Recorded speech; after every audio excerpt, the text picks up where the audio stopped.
আপনার হিংসুটা বন্ধুর আমার ক্যারিয়ার নিয়ে প্রবলেম। তো ক্যারিয়ার নিয়ে প্রবলেম হলে আপনি ক্যারিয়ার শাড়ি না দিবেন, শাড়ি দেন না আরেকজনের লোকে সংসারে না করবেন, দুই চারকে বাচ্চা লইলন। আর বন্ধু তো হারে, এমন না তো হারে না।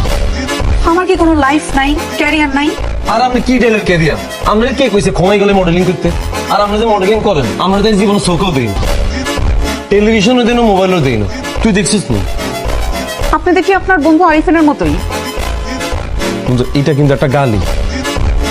বলতে চাচ্ছি আরেকটা বার কি ট্রাই করা যায় না? আপনার কি মনে হয় ভাইয়া, আমি কি আরিফিনকে ভালোবাসি না? আর মনে হয় না।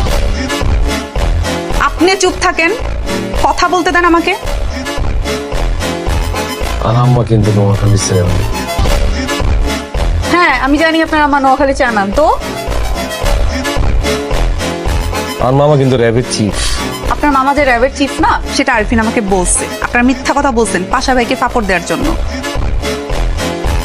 বোধহয় আর ইয়েলে থেকে ডিভোর্সে যায়।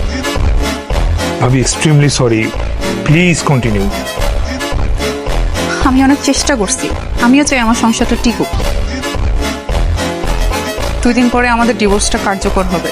এরপরেই তো আমরা রাস্তা ক্লিয়ার হয়ে যাবো। আপনি উড়ি বেড়াবেন, আমরা এখন বুঝি না।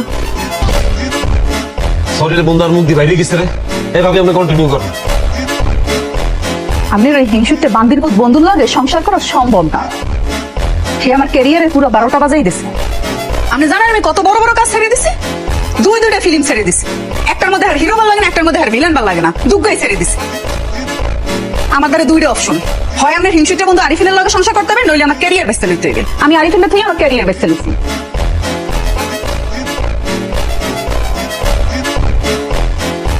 খাইতে না রে বন্ধু, আর ফ্যাট ভরে গেছে, তুই খা।